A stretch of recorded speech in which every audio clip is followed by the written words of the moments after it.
Okay, I will call the August 5th meeting to order. Daisy, can you confirm that the Kansas Open Meeting Act required notice has been properly provided? Yes, I can confirm the packet was posted and the required notice was provided. Thank you, Daisy. Roll call, please. I'll take roll. Commissioner Rogers, Commissioner Padgett, Commissioner Sydow, Commissioner Farber. Here. Commissioner Van Covern. Here. Commissioner Mikesell. Here. Commissioner Alt. Here. And Chair Waters. Here. So with 5 out of 8 members, we have a quorum and can proceed with business. All right, thank you, Daisy. We'll move into new business. Application Z08- I'm sorry, I always forget that. Is there any corrections to the meeting minutes from July 15th? If not, I'd entertain a motion to approve. So moved. Second. Moved and second to approve the minutes of the July 15th meeting. All those in favor say aye. Aye. Motion carries. Thank you.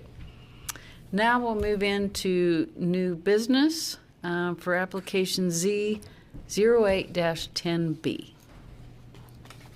Okay, I have a presentation that I'm going to pull up on the screen here.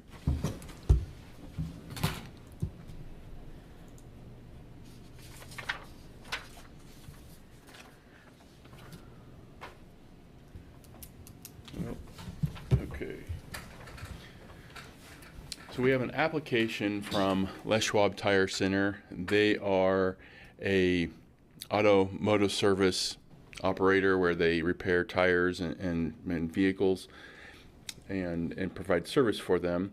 And this particular property, because it is located in a planned C5 district as well as the South 9th Overlay District, requires that a final development plan be reviewed by this board, and that's why we're here. So the property is located at the southwest corner of 9th and Todd Circle. To give you some context of the area, you have the Tractor Supply property a little bit to the north, and you've got the Hilton Garden Inn Hotel at the south end of Todd Circle. So we're on South 9th at 9th and Todd Circle. The property was originally platted in 2008 and rezoned to PC5, and again, it's in the CO district. So when we look at the site plan, we have a 9,560 square foot building that's being proposed with parking, landscaping, and screening.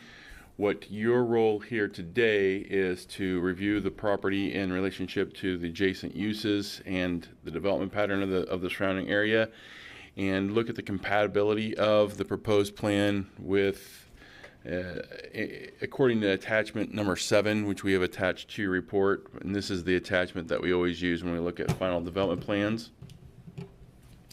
So the proposed site plan itself has a building of about 9,560 square feet. It has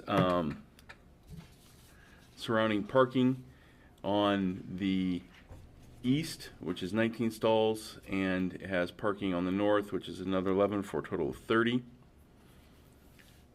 The building itself is 160 feet north to south and a little over 62 feet east to west, and meets all of the required setbacks.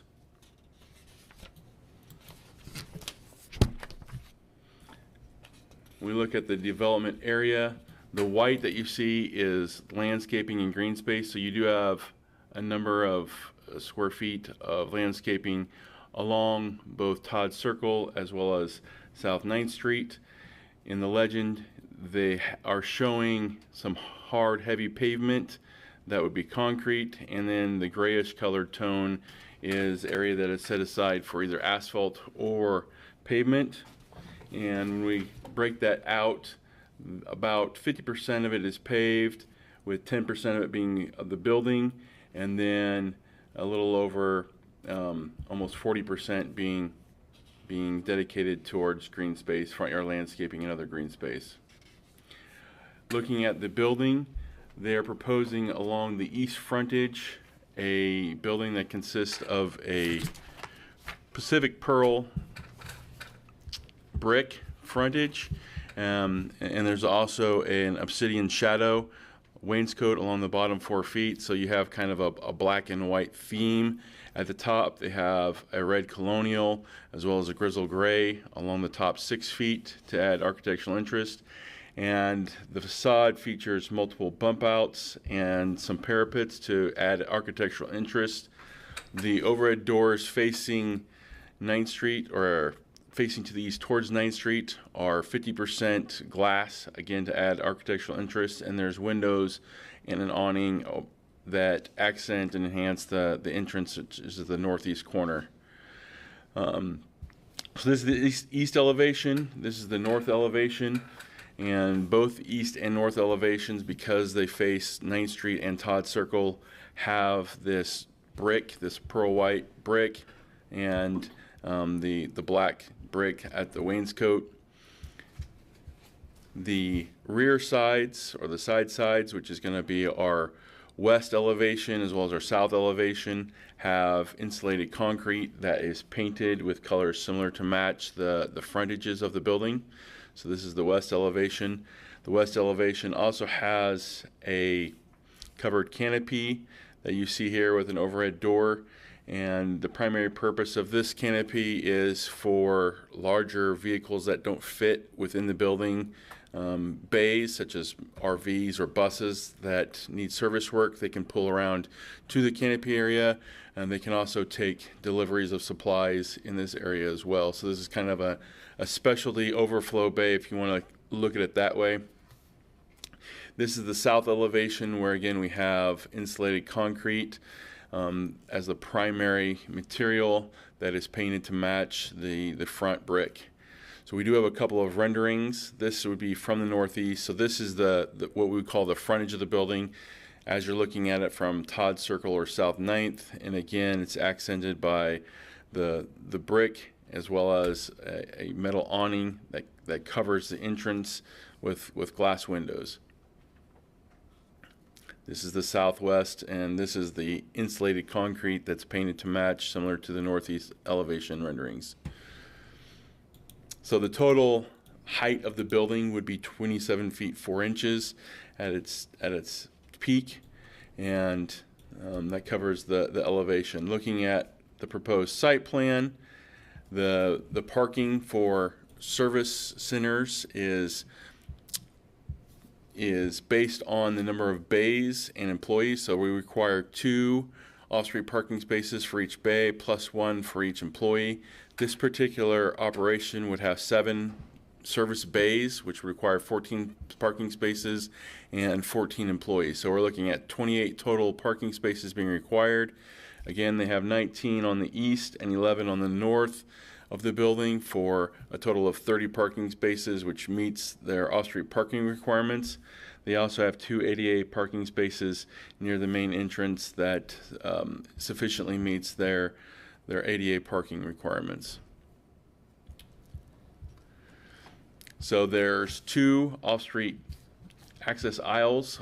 Access is going to be from Todd Circle. There is no access from 9th Street.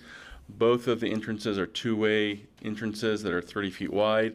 All of the access aisles that circulate the site are over 24 feet and exceed the minimum requirements, or meet or exceed the minimum requirements. So there are no concerns with the circulation or access to the site. For trees, the particular property exceeds the required landscaping. The site is required to have a little over 9,000 square feet, and they're proposing over 12,000 square feet, and that is along South 9th Street as well as Todd Circle. There is a easement along 9th Street that forces the landscaping to be set back further than what is typical of most projects, but it does meet and exceed the landscape requirements in terms of the amount of landscape area. The site is also required to have 19 tree units, and they're proposing 23, so they exceed the amount of landscaping that's required. There is, at the southeast corner of the property, kind of a bullpen area or outdoor storage area, as well as a trash enclosure that has 8-foot fencing around it, and that fencing, that solid screening, meets and exceeds the screening requirements for those outdoor areas. Looking at signage, each frontage is proposed to have a Les Schwab tire sign. So here, this is be the east frontage where they have a Les Tire Schwab facing east on the parapet, and they also have one on the rear parapet facing north towards Todd Circle. And there's also alignment brakes and shocks and that kind of signage on the east frontage facing 9th Street as well. So in addition to the Les Schwab signs that face east and north, there's also signs that face west and south. So all 4 frontages would have a wall sign. I'm trying to find a site plan. I'll go to a site plan real quick. Oh, here's a plan. There's also a freestanding sign that we don't have elevation drawings for that is located at the northeast corner of the property. So facing Clouds or Todd Circle and 9th Street, so it's at the corner of the property. So we do not have elevation drawings of if it's a pole sign, if it's a monument sign, or what the dimensions of that sign are, but they are proposing a freestanding sign in the northeast corner of the property. So in looking at the site, staff has determined that the proposed Les Schwab plans appear to demonstrate a satisfactory quality of design and compatibility with the other structures, and they meet all of the development criteria of attachment 7.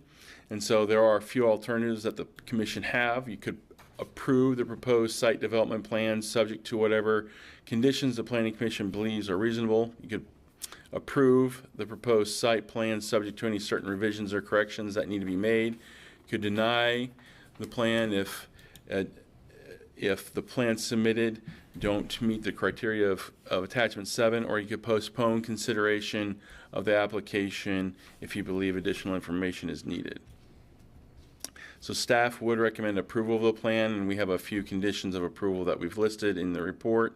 The first is that runoff calculations for the runoff to be directed to the subdivision drainage system of Riffle Addition number 2 detention pond, which is in the northwest corner of the subdivision, and that shall be reviewed by the city engineer prior to issuance of a building permit. And that condition number two is that a KDHE stormwater permit or notice of intent shall be required for the project, and that needs to be done before issuance of a building permit as well.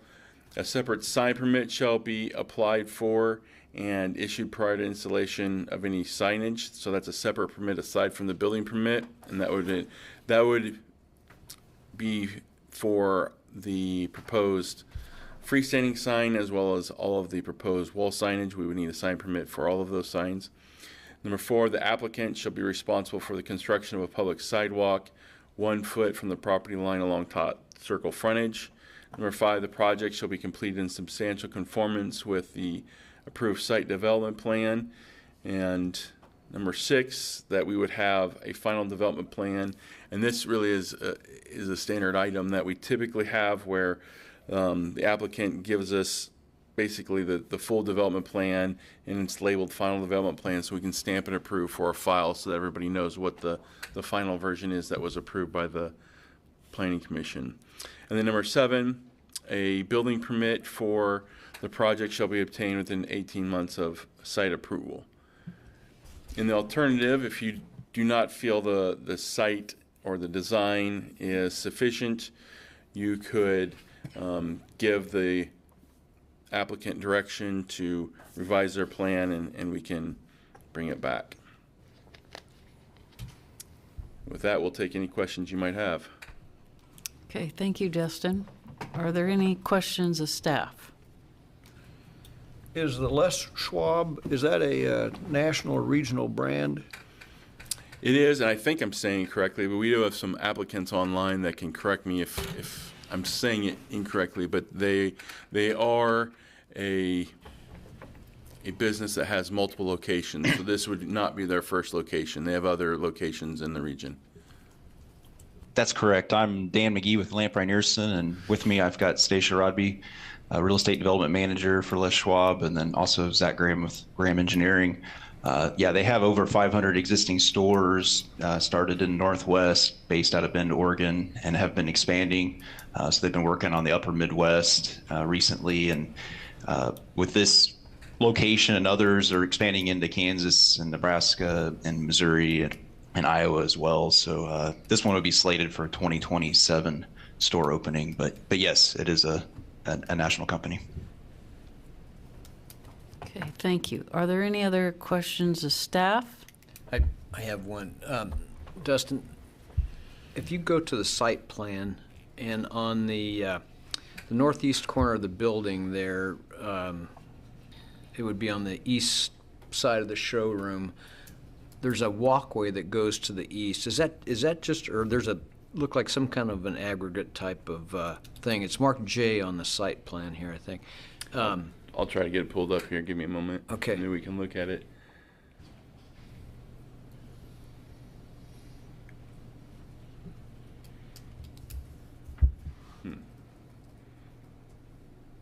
I'm getting the donut of death right now, so I apologize. I'm spinning on me. That's a good term for it. I can answer that, Dustin, if you'd like. Yeah, go ahead while I pull up the graphic. Yeah, the J is, we're providing, there's existing sidewalk to the east there along South 9th Street. So that's just a piece of sidewalk connection to allow somebody, if they wanted to either leave the Les Schwab site or come onto the site walking, they could do that. Great. Thank you. And that was one of the questions I had as well, Dustin. Are we curb and gutter down on that end of South 9th or not yet? There's a ditch with a drainage easement there along South 9th Street, along the east side. If that you're talking about the infrastructure? Correct. Yeah. And is there existing sidewalk there or no? On 9th Street, I don't believe there is. Not on that side. Not on this site. I can pull up. I think it's, didn't start over there. Actually, there is. Let me pull up the aerial photo. So we approve this. What's the difference? Let me see. All right. There we go. So here's our location. I'd have to- So we do not have one. We do not have a sidewalk along Todd Circle, which is why that it will be constructed as part of this development project. But there is a there is a sidewalk along 9th Street already there. That's on top of the drainage ditch. So this is the easement area. So there is open ditch here. But there, I mean, it is, I believe it is curb and gutter, but it's an open ditch. It's not underground drainage. And I was just trying to match up the landscaping. So everything's going to be on the inside of that sidewalk, correct? Right. So Okay, the perfect. easement there's a 40-foot easement right here. And so this is where they're staying out of with everything except basically turf grass. And so all of the plantings are going to be roughly up in this area. And we pull up the site plan. I do believe they probably did show the sidewalk, if I remember right. Oh, boy. All right. So this is... I guess that's just a riffle addition. Okay, yeah. We're doing the final Yeah. development one, yeah. So here's the sidewalk that's shown on the plans. I missed that. And this is the edge of the easement. You can see the dashed line. And then I'll go to the landscape plan because that'll show the relationship of the plantings.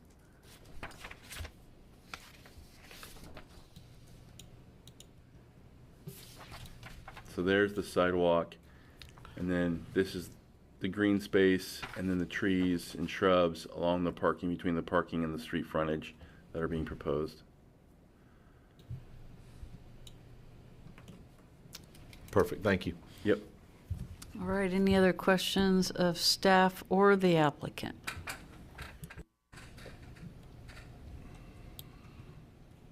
All right, hearing none, I'll bring it back to the commission for discussion or a motion. I'll confirm that there's no one in the Oh, room for sorry. public comment, and it doesn't look like we have anybody else online for public comment either. Okay, thank you, Margie. I guess the only question I would have of the applicant is are you agreeable to the 7 conditions that are that were brought up by Dustin in the packet? Yes, we've reviewed those conditions and don't have any issues with those. With that in mind, I'd make a motion that we approve this application. I'd second that motion. Okay, it's been moved and seconded to approve this application. All those in favor say aye. Aye. Motion carries. Thank you. Thank you. All right. And is there any other business for today? We have no other business for you today. At this point, we do not have anything on the schedule for the August 19th meeting. So unless something changes, you will be seeing a cancellation from us for that meeting. We do have some items slated for September at this point, so we will have both of the meetings in September. Okay. All right. Thank you, Margie. I entertain a motion to adjourn. So moved. Second. Been moved and seconded to adjourn. All those in favor say aye. Aye. Motion carries. Thank you.